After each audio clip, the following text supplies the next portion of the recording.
because you all care about your community. You're all coming out because you're concerned about the safety of the community and you're concerned about your children, is that right? Yes. And also concerned about the seniors, is that right? Yeah. And so, like Sheldon said, my name is Dickens Cheung and I'm a resident of Richmond. Have been living here for some time, since 2012. So I have seen the change in the community from before they started to bring in their first project, which is on Anderson Road, near City Hall, called Stories. Does everyone know where Stories is? Yeah, it's that tall building that came up beside the City Hall. That's their first attempt at tackling this problem.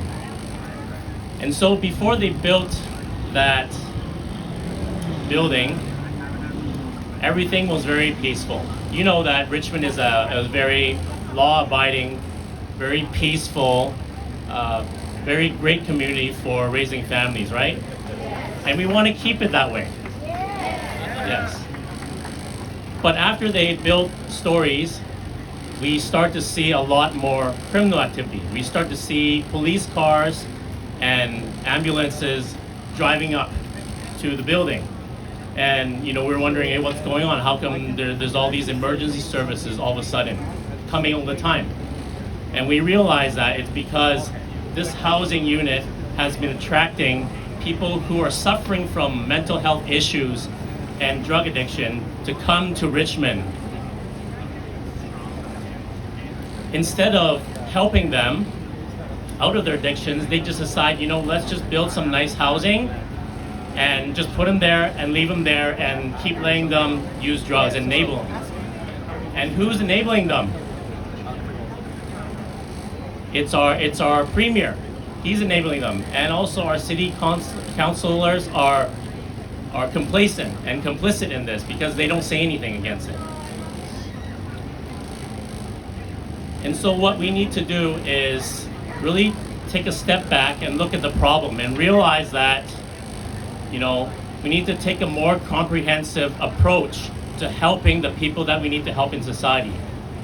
A lot of them, they might want to, get out of that dark abyss of drug addiction, but they feel like they have no support services. When they try to get clean, they go to approach the government-funded services, and they say, oh, well, there's a huge waiting time. Just stay clean for another month or 2 or 3, however long the waiting list is. How do you think they're going to manage to stay clean when they're always surrounded by people who are always using drugs around them? Do you think that's possible? No. Is that truly helping them? No. No, we need to give them treatment and we need to help them, right? Tell me, when someone's suffering from drug addiction, do you think they're in their right mind? Do you think they can say one day all of a sudden they just wake up and say, hey, you know what? I don't like this, let's quit and let's go get a job. Do you think that's possible? No. They're in an altered state of mind. So they need help. They need people to kind of nudge them along and even maybe grab them by the arm and say, hey, you know what? You need help. We're here to help you. And that's what we need to do. Not giving them government-funded, so-called safe supply. Are drugs safe? No. Can you ever say it's safe supply? It's not safe. It's just drugs. Just government-funded drugs to give to them, which when they're suffering from addiction, they're just going to take these drugs and sell them and get money and then buy more potent drugs to fuel their addiction. Why do people use drugs in the first place? Because they feel like, they live in a very, very desperate situation and they want to numb the pain, right? It's not that they really want to use it, but then they see no way out, so they use it. And they feel good, and that's why they use it, right? But then if we keep on giving them the drugs to enable them in their addiction, they don't have any incentive to get out of it. Because the government's paying for it, they're paying for my housing, they're paying for my drugs, why do I want to get out of it, right? And so that's not the way. That's not the way to go. And so back to Stories, ever since they built that, there's been so much crime in the building across. There's been break-ins, there's been people that's been living in the stairwell at night, they do their drugs there, and you know they come up to the sixth floor where there's a lot of small businesses in that building. There's TCM clinics, there are massage clinics, there's travel agencies and preschools and things like that. And they come up to that floor in their altered state of mind, and then they act crazy, and then they even defecate in the hallway.